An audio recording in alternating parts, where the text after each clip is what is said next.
Welcome to Uncommon Knowledge. I'm Peter Robinson. Born to a Sicilian mother and an Irish father, Christopher James Christie earned his undergraduate degree from the University of Delaware and his J.D. from Seton Hall University School of Law. He served as U.S. Attorney for New Jersey from 2002 to 2008 and as Governor of New Jersey from 2010 to 2018. Governor Christie ran for president briefly in 2018. During the Trump administration, he served as an advisor to President Trump in a number of capacities, overseeing the transition at the beginning of the Trump years and then overseeing President Trump's preparation for debates with then former Vice President Biden at the end of the Trump administration. Today, well, we'll see what Chris Christie is up to. Governor, thanks for joining us. Peter, thanks for having me. I want to come to policy.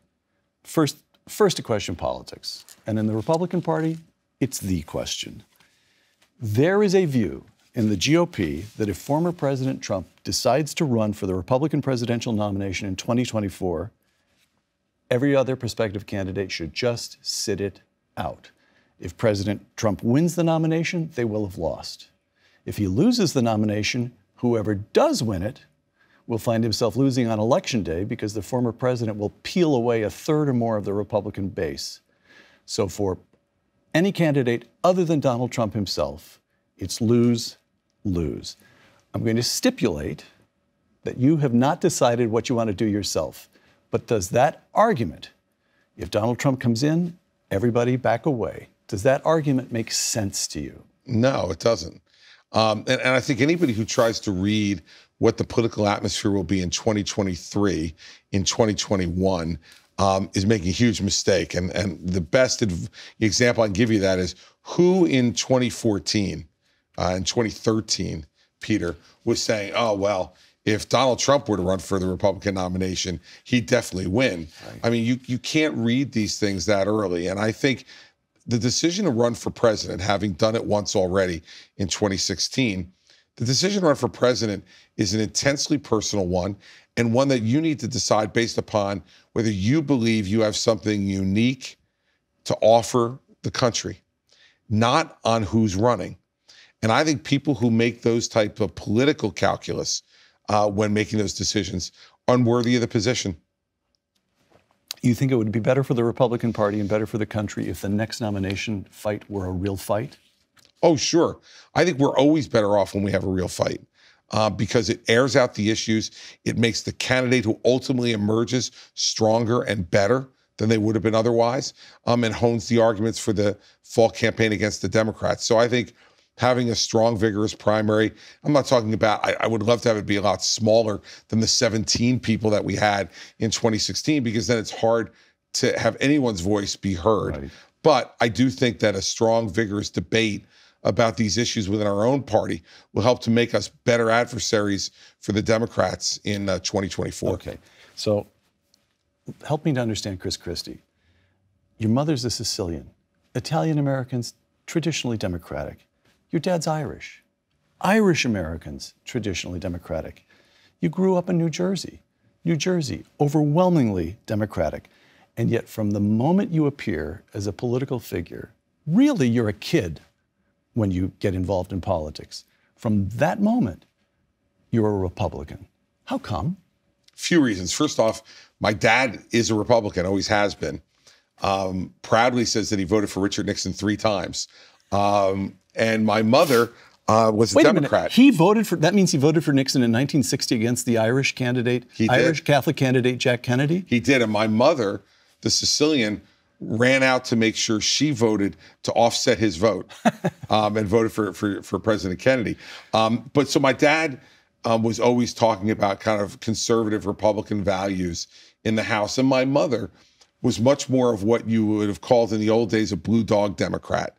An ethnic Democrat in the old mold, not in the FDR mold, but more in the centrist kind of approach. Church, family, traditional woman? Values, yeah. Values. All right. Values. And so, and for me, the reason I became a Republican was twofold. The first political convention I can remember watching was 1976. And hearing Ronald Reagan and Gerald Ford as compared to Jimmy Carter and Walter Mondale much more appealing to me listening to Reagan and Ford. And then the very next year, in my junior high school, my local state legislator came to speak to the junior high school as he was preparing to run for governor. And I just thought this was an amazing guy.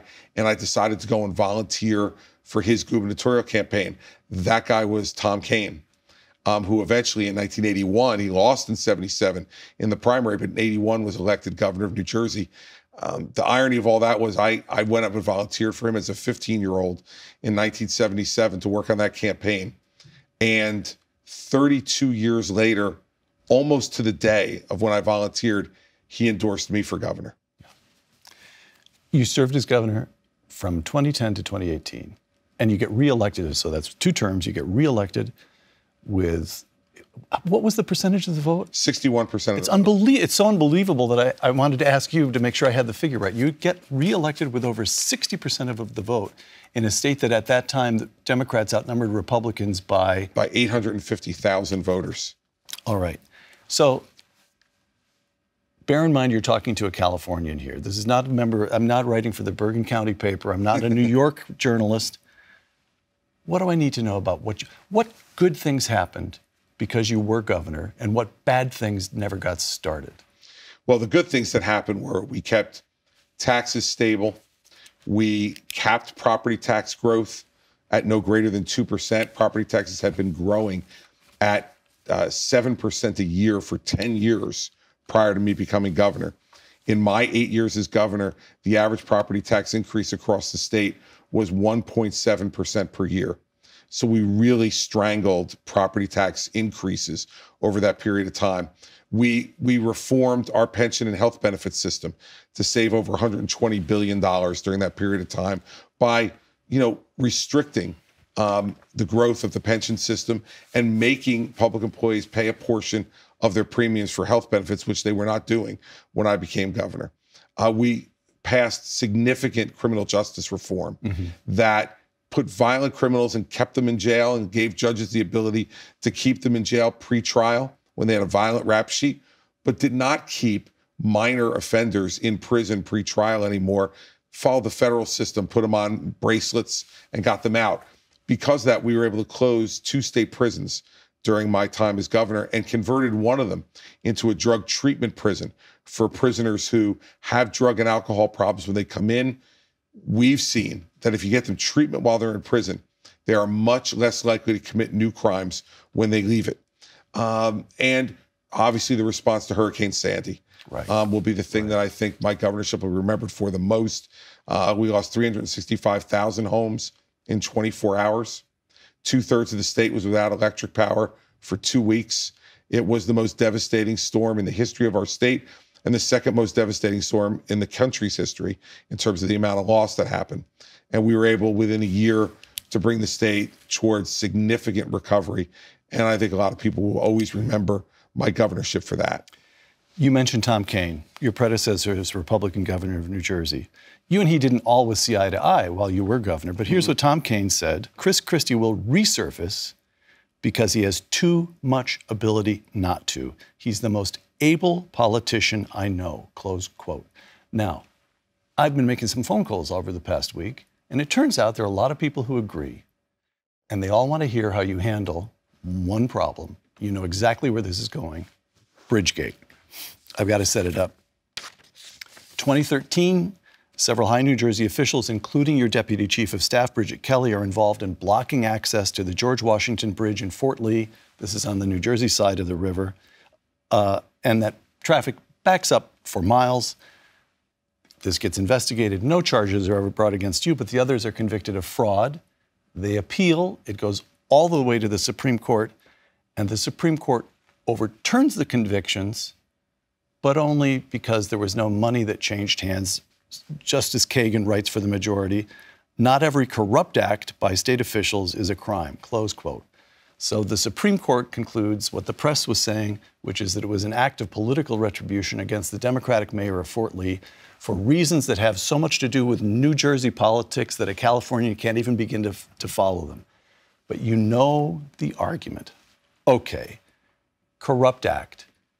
The governor was not personally involved or culpable. That's been investigated. But they were his people. This is a culture he established, political culture, his staff, his friends, his people. How do you deal with that? It's still, and this is of course, you're a front runner in many people's minds for president. This thing comes out and you run in New Hampshire and finish 6th, and it's the end of the race. So how do you handle it now, these years later? Well, I think in a few ways. The first is to say what you said up front, which is, despite all of the incredible media attention this got at the time, that there's never been a shred of evidence that I was involved or had any knowledge of this in any way. You have 60,000 people working for you when you're governor of New Jersey. And the fact is that you can't know what every one of them is doing at every moment. Doesn't mean I'm not accountable. I'm accountable for what happened, but I'm not responsible for what happened, because I would have never permitted something like this to occur. And what these 3 folks were involved in was rank stupidity. However, you're a good politician. Yeah. And making thousands of people angry because they're sitting in their cars as traffic backs up is boneheaded politics, apart from anything else. While I'm in the midst of running for re-election and ahead by 30 points. Right. Okay. You know, everybody, the reason I think that most people in New Jersey in the political world didn't think I had anything to do with it is because they know I'm a heck of a lot smarter than that. They never do that. Now, but the other part is also important, because this was rank stupidity that deserved to have these people fired, which is exactly what I did when I discovered it. It was not a crime. And this is where the Obama Justice Department, in my view, politicized what went on here. Right. They decided to go after these people because I was the front runner for president of the United States, because at that time I was leading Hillary Clinton in national polls, because I had won 51% of the Hispanic vote for re-election in 2013 and 29% of the African-American vote, which no Republican had ever done. And they wanted to take me out. And they were hoping that they would find something that would take me out personally. They didn't. And then as a result, they brought charges that were absolutely trumped up against these 3 people. And ultimately, the United States Supreme Court, just think about this. You said they vacated it, and they did. They vacated it 9-0. Yes, that's true. Only this type of irresponsible prosecution, Peter, could bring Ruth Bader Ginsburg and Clarence Thomas together on an issue, and it did on this one. All right. All right.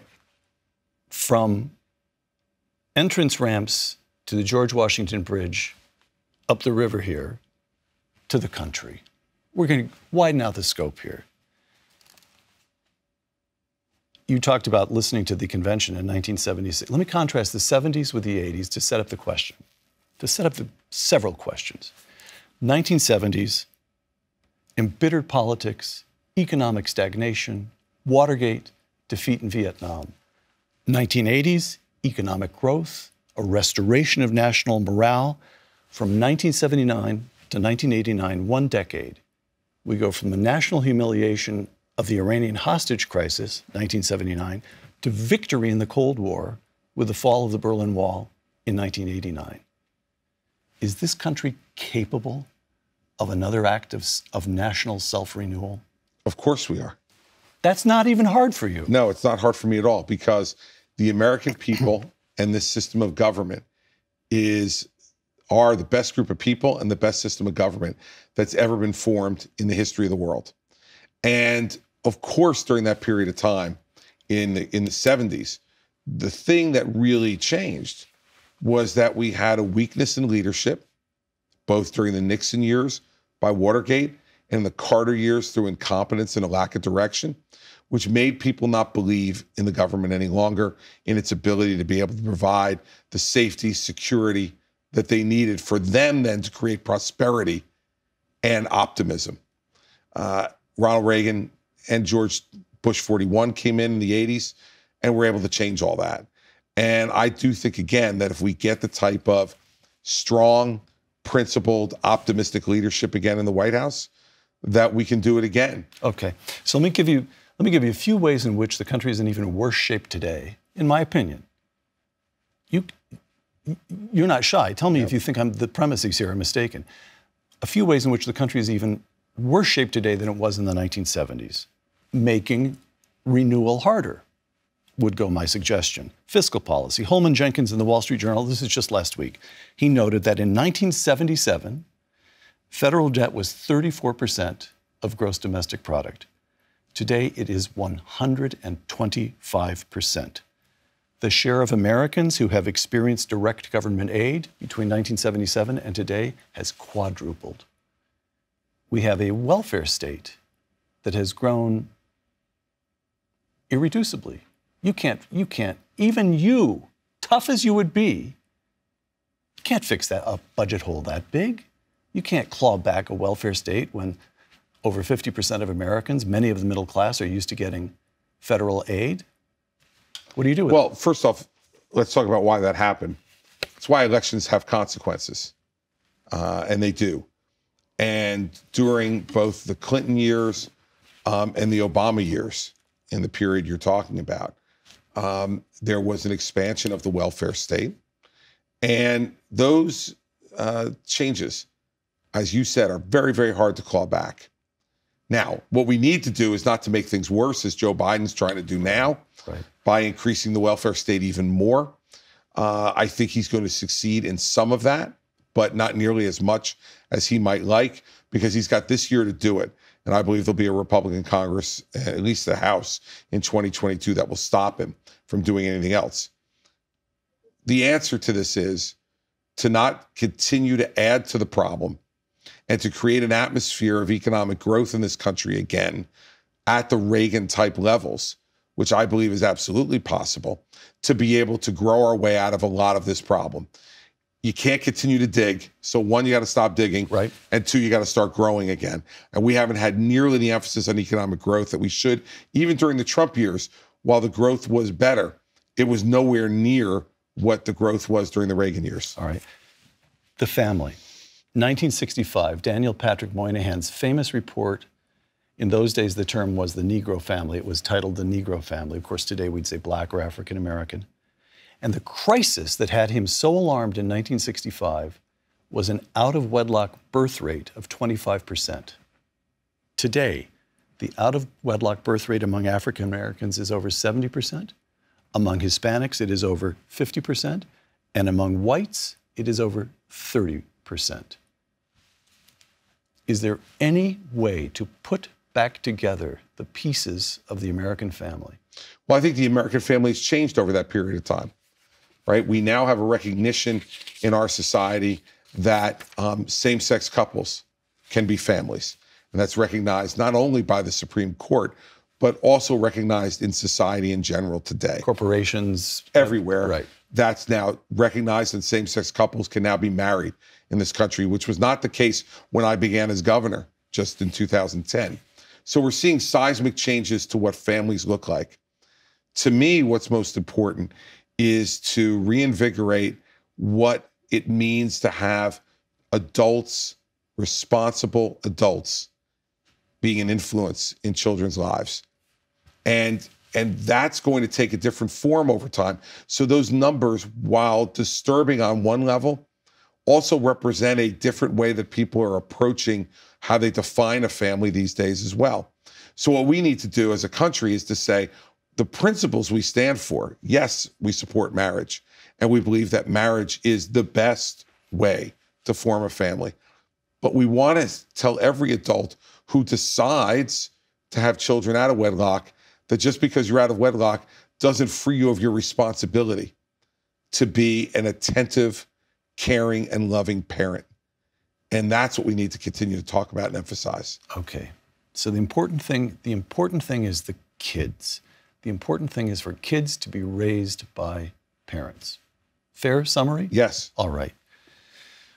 All right. You just granted gay marriage.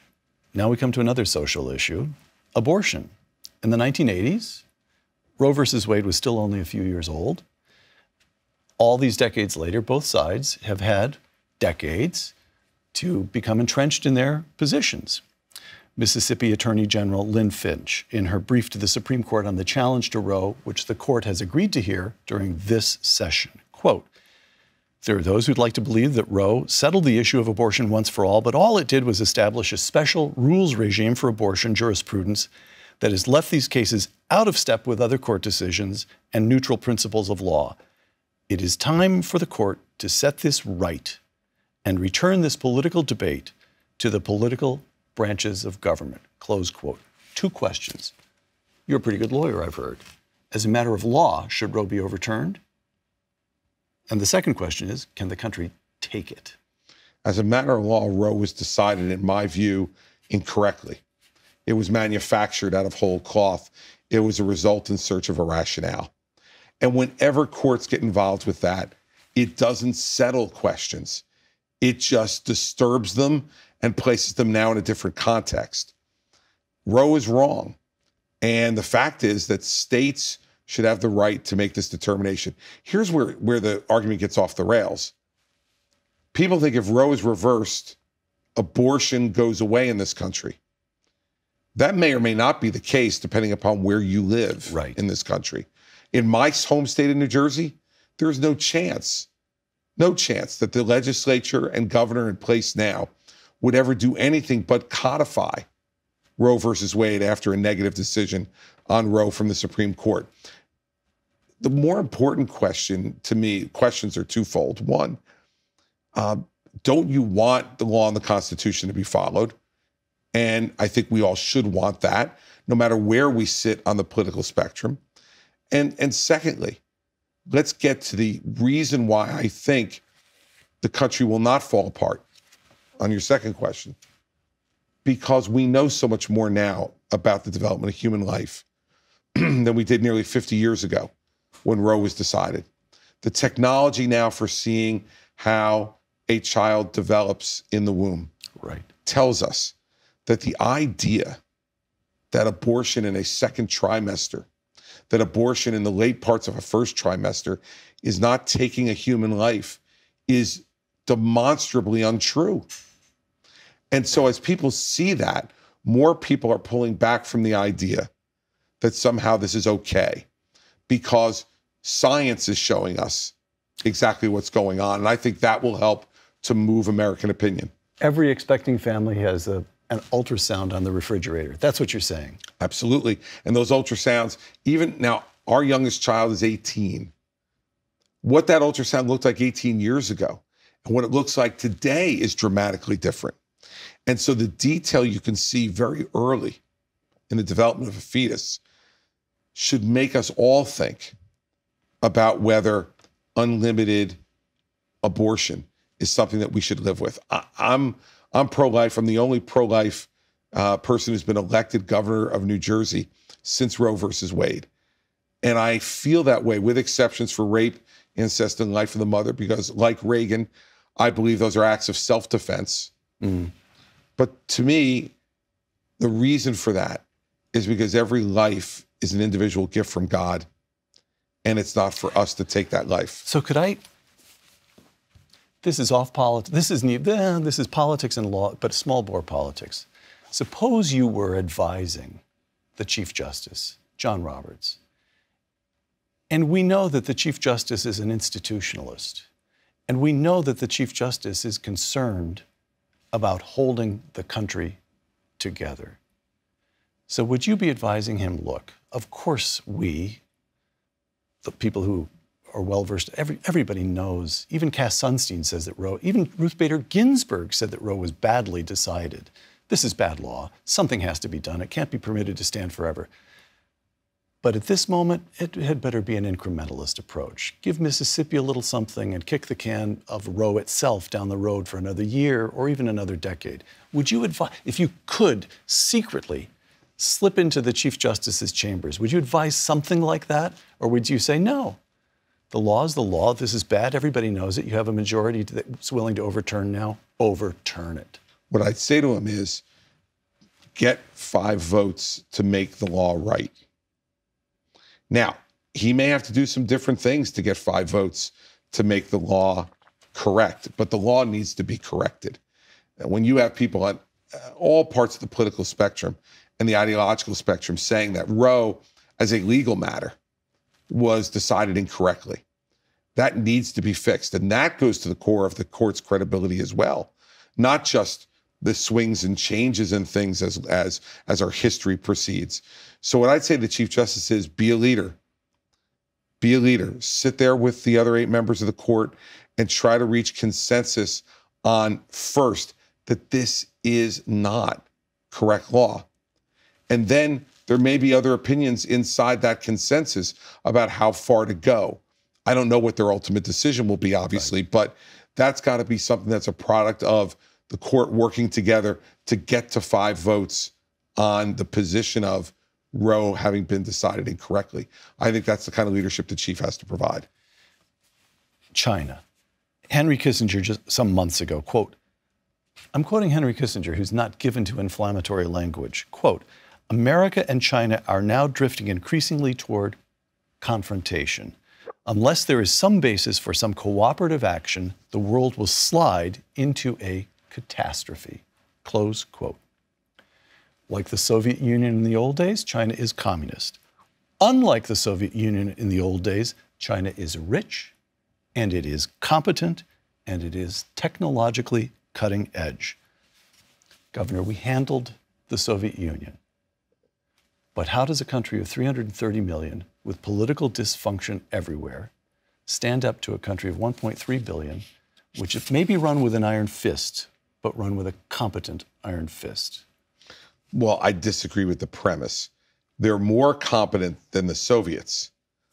But I would not say, if you look at China today, that they are without serious problems that are both demographic and political. The demographic problems are the aging of the Chinese population. That 1.3 billion is a very old population. And because of the communist dictates on how many children each family can have, they are now expanding that because what they now know is that they've allowed their country to become too old too fast. That's going to create, as we know in this country, all types of political challenges because older people need to be taken care of. And that's an expensive and difficult emotional proposition. The Chinese also have built much of their country on theft. They steal ideas, mostly from America, but also from Western Europe, and they co-opt those ideas and turn them into moneymakers for themselves. There are things we can do about that to be much stronger in fighting the Chinese on their theft of our intellectual property. But also, we have to stop throwing bouquets at murdering communist dictators. In the last administration, if you look at the rhetoric of President Trump, in my view, threw many, many, many bouquets at President Xi, both prior to COVID and at the beginning of COVID, saying he was going to handle it. We should trust him. Well, I believe that you judge people by their acts, not by their words. And when you judge President Xi by his acts, that this is a guy who is overseeing the internment of people based on religion in concentration camps and murdering them in China in order to suppress opposition. This is a place that has a lot of problems internally. So are they a greater challenge potentially than the Soviets over the long haul? Yes, because of their wealth. Right. But they have a lot of problems that we don't have in this country. And we need to begin to work on being very tough and very direct on them to avoid the catastrophe that Henry Kissinger is, I think, rightfully giving us a preview of. But part of that is based upon an American theory that was well-intentioned but did not work, which is if we sell McDonald's and Nike to China, they will become freer. Worked in South Korea, worked in Taiwan, and didn't work in China. Why? I think because of the intransigence of the communist government. Because they're communists. Right, in China. And they, but more than communists, Peter, they're authoritarians. And they like authoritarian government. And that's all they've been used to over their entire history. So I think that's even the bigger problem than communism is authoritarianism. You didn't have that in South Korea or Taiwan. So that's why I say the policy was well-intentioned. It was just misplaced in China, and we need to pull back from that and understand that we need to bring manufacturing back from China to the United States. We shouldn't be doing all that over there, not only as an economic proposition, but as a national security proposition. So can I just, this is, I don't know if this is the right, this is almost the kind of question I'd ask over a beer someplace. I've just spent 18 months, 2 years in the job I have interviewing people. Woe is us about China. They're using artificial intelligence. They'll be able to control their population. They're rich. They're invested all over this country. They have hundreds of thousands of Chinese nationals. We have them studying it. And it's worry and woe. And I'm looking at Chris Christie, and it looks to me as though Chris Christie sizes them up and says to himself, we can take them. Yeah, I do say that. And I say that, though, understanding that it will take the type of American resolve that defeating Nazi Germany and imperialist Japan took. It's serious. It's very serious. And I'm not trying to minimize the seriousness of the challenge. But what I'm saying is I'm optimistic about our ability to be able to take it on. Because if President Xi had such stability and control of his people, why is he putting them in concentration camps and killing them? You wouldn't have to do that if you had control over your people. We don't do that in this country. We don't inter people based upon religion or political philosophy or any other basis in concentration camps in this country to separate them from the rest of the country, to stop them from influencing the country, and then to murder them to set an example. That's what's happening in China every day. Unacceptable. All right. The present administration, COVID, and the mandates. In September, President Biden announces the nationwide vaccine mandates affecting all federal workers, including those in uniform, all federal contractors, and it turns out there are a lot of companies you wouldn't automatically assume are federal contractors that are, including every airline, and every enterprise that employs more than 100 people. A couple of quotations here. President Biden addressing the unvaccinated. We've been patient, but our patience is wearing thin. Your refusal has cost all of us. Close quote. Dr. Fauci, this is also in September. Controlling COVID may require, quote, many, many more mandates.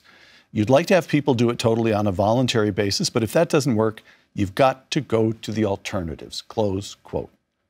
Governor, how would you handle COVID? Well, they failed.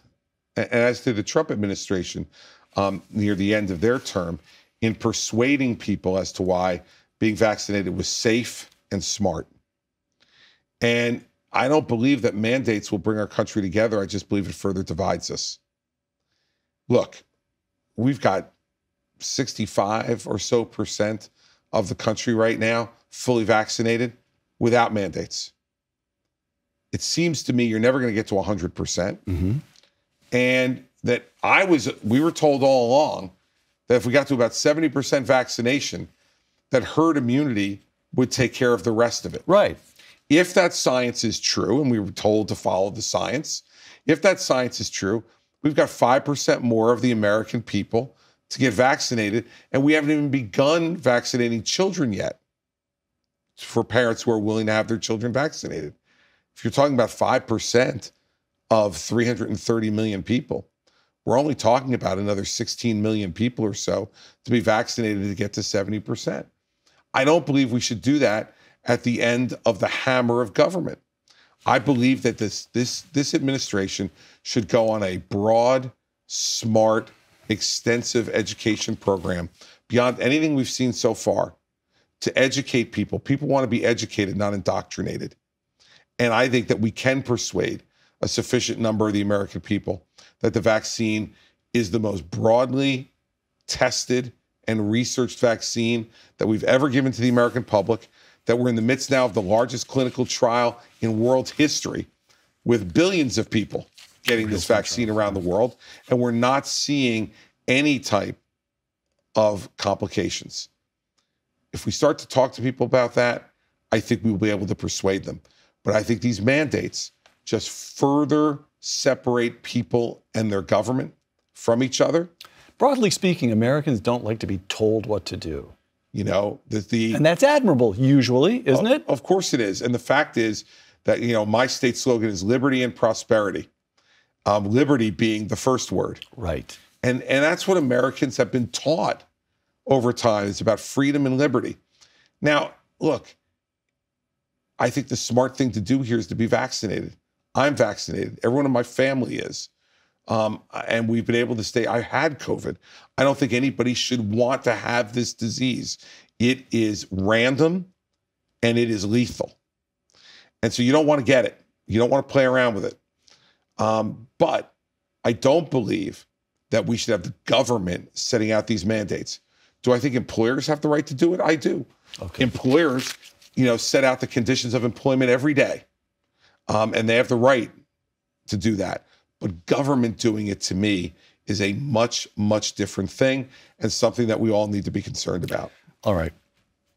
Wokeness. Barry Weiss in Commentary magazine. According to recent studies, this just blew me away. According to recent studies, 62% of Americans are afraid to voice their true views. I don't think you actually come in that 62%. No, I'm on the other side. 62% are afraid to voice their true views. Nearly a quarter of American academics endorse ousting colleagues for having wrong opinions, and nearly 70% of students favor reporting professors if the professor says something that students find offensive, close quote. The federal government, the mainstream media, all our universities, the big corporations are all rejecting freedom of speech in favor of a new political orthodoxy, wokeness. What are you going to do about that? Well, I think you just have to continue to be yourself and not give into it. Now, look, society always changes. You mentioned earlier, in leading into another topic, that in 1965, Daniel Patrick Moynihan's report used the term Negro. Right. Something we would never use today. Never think of it today. Right? Because, people who are African-American would be offended by that term and prefer another term. Those are things that we always evolve in this country. My mother's people, her parents, who immigrated here from Sicily, were called wops and guineas when they got here. That's something that would never be acceptable today, nor should it be. But where I think we've gone way off course here is that the expression of opinions are now things that are subject to this snowflake culture where everybody is so delicate and so sensitive. And in fact, if you're not, you're somehow seen as a bigot. If you're not overly sensitive, I think this stuff is garbage. And the fact is, this country has to be able to be a place where we can express ourselves. But I tell you, I believe the numbers. Yeah. You go to, and COVID has delayed this impact, I think, a little bit.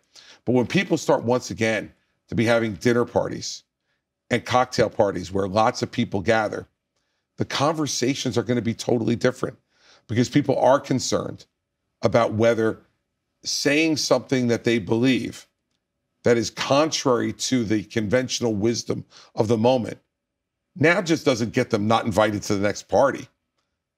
It maybe cost them their job, and their careers, and their families. And that's something they're unwilling to risk. So I think that's a concern, and I think the only way to push back on it is to be yourself and say what you believe, and being willing to stand up for whatever the criticism of that is going to be afterwards. Politics, a couple of political questions here because it's irresistible. As recently as the 1980s, we're talking about 70s and 80s again, New York and California remained politically in play. Reagan carries all three. He carried New Jersey. Yep. Today, those states are out of reach for a GOP candidate. Hispanics, Donald Trump did better than Mitt Romney or John McCain, but he still carried only 32%, under a third of Hispanics. African Americans, Trump carried only 12%. Big cities, almost entirely Democratic. We're recording this in New York, where the Democratic registration is 7-1 over Republicans. Even in Texas, of the 5 biggest cities, 1 has a Republican mayor. Here's what may be the most telling figure. In the 5 of the last 6 elections, the Republican presidential candidate lost the popular vote. Well, you grew up in New Jersey, you had your chance to become a Democrat. You're stuck now. What do you do with this party that can't appeal to urban populations, that's losing Hispanics by 2 to 1, that's losing African Americans by 8 or 9 to 1? What do you do? First of all, I don't believe that those things are irreversible. Ronald Reagan was not your prototypical person you would think would appeal broadly in the way he was characterized in the popular media, yet in his reelection, he won 49 states. George W. Bush won significant percentages of the Hispanic vote as late as 2004. Right. Why? Why did George W. Bush win so many among the Hispanics? Because he campaigned to them. He spoke to them and to their values and their concerns. How did you win 51% in New Jersey? Same thing. I went to Hispanic communities all over my state, and many of those places had not seen a Republican for years. You showed up. Absolutely. Woody Allen is right on this one. You know, 90% of life is showing up. And you need to show up, and you need to keep showing up. And we have to stop being an instant gratification political party. What I mean is, you know, you show up once or twice, you think, well, they didn't vote for me this time, I'm not going to come back. We have to keep going back. People need to know that we're reliable friends, reliable allies. And I don't think they feel that right now. It's particularly in the African-American community. And I don't think they feel it in the Hispanic community. But let me say this. I think the biggest issue that Republicans should be discussing that will bring us city voters, that will bring us ethnic and voters like Hispanics and African Americans is education. The Democrats in all these cities have failed the African American Hispanic population in terms of public education. And we have generations now of children who don't read as well as they should, right, who can't do math as well as they should. And what have the Democrats done? They have sold their soul to the teachers union. They have sold their soul to mediocrity. They have sold their soul to the people who protect bad teachers each and every day. Bill de Blasio did his best for almost 8 years now to stamp down on the charter school movement in this city, which benefited overwhelmingly Black and Hispanic kids. Have I got that right? Of course. Absolutely right. And the one encouraging thing about this mayor's race is that both candidates seem to be saying the opposite, that they want to encourage more charter schools in New York because they realize the educational system is a failure. Let me give you an example from New Jersey. Yeah. Camden, New Jersey had 5 of the 10 worst schools in New Jersey. They were a complete disaster. We, the state, when I was governor, took over that school district. We established charter schools and Renaissance schools in that school district. This year, over 60% of the children in Camden read at or above grade level. When I made that move, that number was 12%. Don't tell me that minority children can't learn. Don't tell me that it's something about their upbringing that makes them not be able to succeed. We are failing in the schools. We are seeing this now in the Virginia governor's race with critical race theory and all the things that are trying to be shoved in by the teachers union and the teachers union member who sleeps in the White House every night, Jill Biden, who is making sure this happens by forcing her husband to do it. The fact is, we better start talking about education as a party again, because that affects every family, white, Black, Hispanic, straight, gay. Doesn't matter what kind of family you are, you want your children to be educated. You and former Secretary of State Mike Pompeo are co-chairing the National Republican Redistricting Trust. The aim, as I understand it, is to raise some money and put together legal talent to help Republicans in this, that, or the other state as legal challenges get mounted against Republican redistricting efforts. Have I got that correct? You do. All right. So let me ask you then, the Trump campaign, a year before Election Day, at least a year before Election Day, it was clear It was clear that because of COVID, there may have to have been some changes in election laws in various states so that people could vote, people who were locked down. But it was also clear at the same time, again, correct me if I'm getting this wrong, that the Democrats were in various places attempting to change laws, not just to make it easier to vote under extraordinary circumstances, but in ways that would clearly advantage the Democratic Party. And as best I can tell, instead of the Republican Party or the Trump administration putting together money and legal talent to challenge misjudged or obviously rawly political moves on the part of the Democratic Party that were taking place long before Election Day itself, they did nothing. Have I got that right? You do. It's the biggest failure of the Trump campaign was that they raised over $1.2 billion and did not invest sufficiently in a legal infrastructure that could take on those changes before Election Day and then sought to complain about them after. That's wrong on both ends. And it's a failure of the president. It's a failure of his campaign. And now we see states like Georgia and Texas and others who are making changes to those laws. And you have Joe Biden out there lying and saying this is somehow Jim Crow 2.0. Right. When in a place like Georgia, for instance, they have double the number of early voting days that New Jersey has. And Stacey Abrams from Georgia came to New Jersey to praise our law, even though we have half the number of voting days, early voting days, as Georgia. This is all about politics, Peter. And I will tell you, I think that what we need to do is to stand up to these changes in the laws and bring integrity back to our elections, bring rapid counting back to our elections. It should not take us a week to find out who the president of the United States is. And you want to make an investment in America's democracy? Help all these states buy the number of vote counting machines they need to be able to give us a result on election night in 2022 and in 2024, because this is merely a function of not being able to count quickly enough. Well, that is a machine-generated issue. More machines, a greater ability to count your votes, and that should be done. This is just a dumb layman's question, but every single time I go to an ATM machine, it gives me the right amount of cash. And within 24 hours, it shows up in my online bank account. We have the technology to count votes and to count them accurate. Do we not? We do, and we have to invest in them. We have to invest more in it, because if we're going to a society that's going to vote more by mail, right? And I think we are. You moving. do. I do think we're moving in that direction. All right. I do. I think people are addicted to convenience.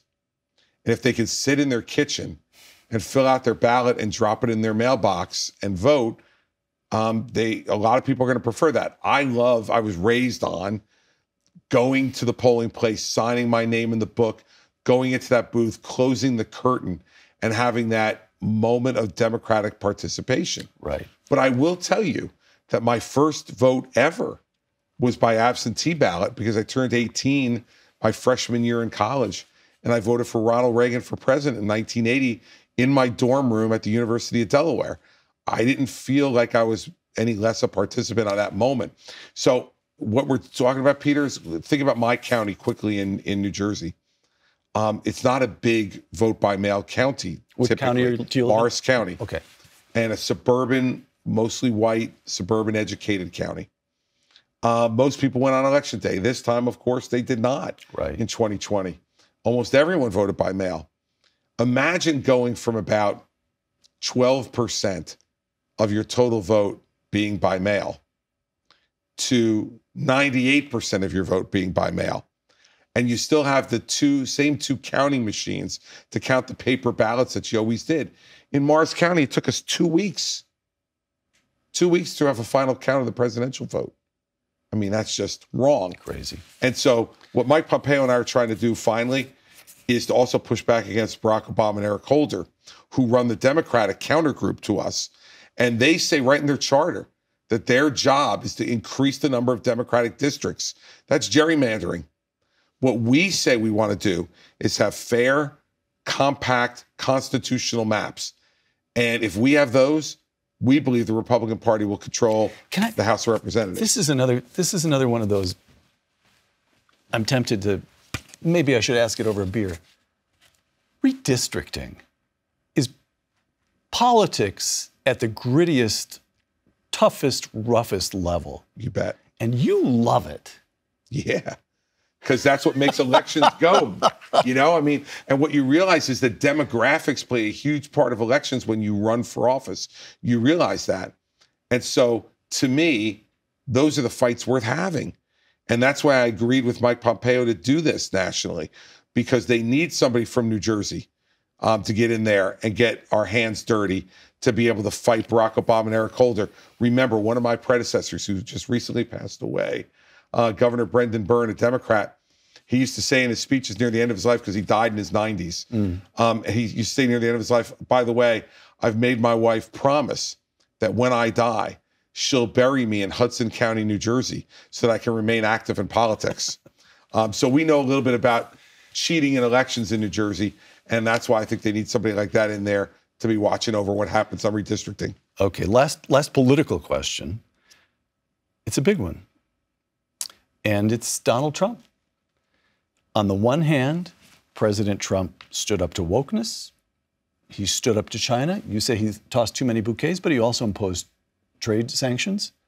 He enacted an economic program that, until COVID struck, produced the first real increase in wages for ordinary Americans in decades. And then last year, he wins more than 74 million votes. Now, that's fewer votes than Joe Biden, but it is still more votes than any Republican presidential candidate ever received. That's on one hand. Here's the other hand. This is Jerry Baker in the Wall Street Journal earlier this very week. Jerry notes that current polls suggest the GOP could retake the House next year. You say you think you agree with that. Jerry says maybe even the Senate as well. Quote, out of the current turmoil, Republicans may have an opportunity to begin building a governing coalition the country hasn't seen in a generation. But Donald Trump remains a threat to the Republic. It takes an act of willful blindness to deny that his continuing rejection of the 2020 election is a unique challenge to orderly constitutional government, close quote. There are two questions there. One is, do you feel it? Do you feel that there may be a big opportunity emerging? And then second, of course, is the Trump question. Well, there is a big opportunity emerging, and the same way it emerged in 1994, the same way that it emerged in 2010. Because when both Bill Clinton and Barack Obama got elected with Democratic majorities, they overreached and went beyond what the American people wanted. In 1994, Republicans recaptured the House for the first time in 4 decades.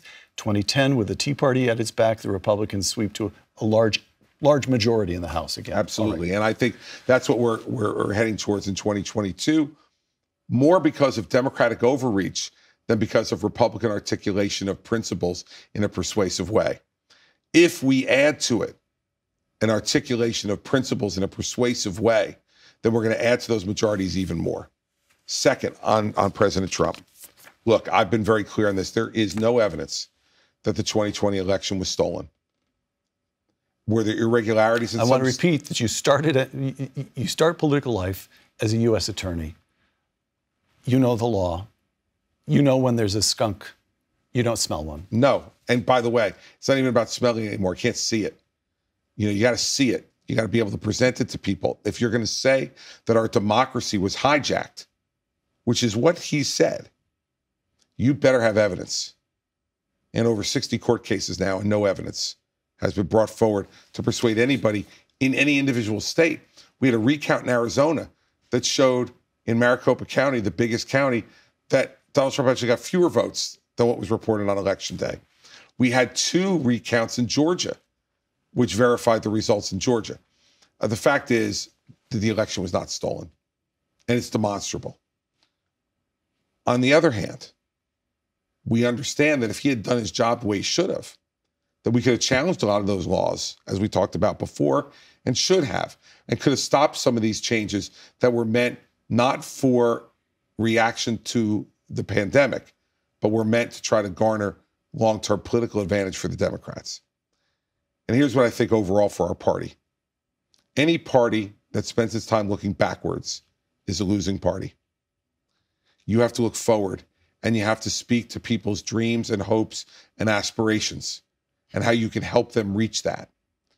And if we are a backward-looking party, looking back to 2020, we will not win in 2022, and we will not win in 2024. Last question. Governor, I have a tale of two Chris Christies for you here. Here's the first one. Chris Christie decides he's had enough of public life. He's in good health. He's not yet 60, and he decides to join some corporate boards. He becomes of counsel to some fancy law firm here in Manhattan, and he's got a spread out in Morristown, and he can get an apartment in Manhattan and a nice place in West Palm, and life is really, really comfortable. And here's the second Chris Christie.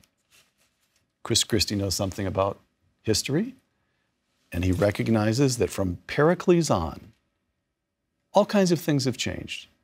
But the essential of democratic leadership is still for one citizen to present himself to his fellow citizens, to speak his mind, and persuade them to follow him.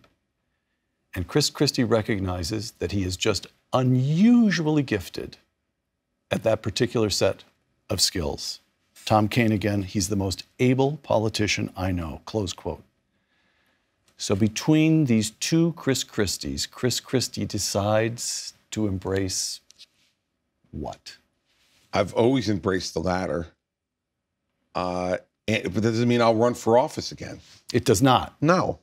But I'm not going to disappear from public life and trying to contribute to exactly what you're talking about. But running for office is a particular challenge, and one that I have no interest in doing for just the experience. I've had the experience of running for president. It's an extraordinary thing. It's a great, great experience. But if I were to run again, it would be because I saw a pathway to winning. Because in the end, what I enjoy even more in politics is the politics of governing and trying to make a difference in our country that would be laudable and sustainable. So I can't imagine myself doing the former, at least not willingly, going off and just making money and having what you characterize as a very comfortable life. There's nothing wrong with that for most people, but it's not the way I was raised, and it's not my DNA. My mother always used to say to me that if you're not willing to try to fix a problem, you have no right to complain about it. And that's been a principle that I've tried to live by for my entire life and tried to pass on to our children. And the way you pass on those things to your children is not talking about it, it's doing it and letting them see it and see the impact you can have. So I suspect I'll still be in public life for some period of time to come. Father Time defeats everyone ultimately. But I feel good. I'm happy. And I feel like I still have a lot to say. Chris Christie, former governor of New Jersey, thank you. Thank you, Peter. For Uncommon Knowledge, the Hoover Institution, and Fox Nation, I'm Peter Robinson.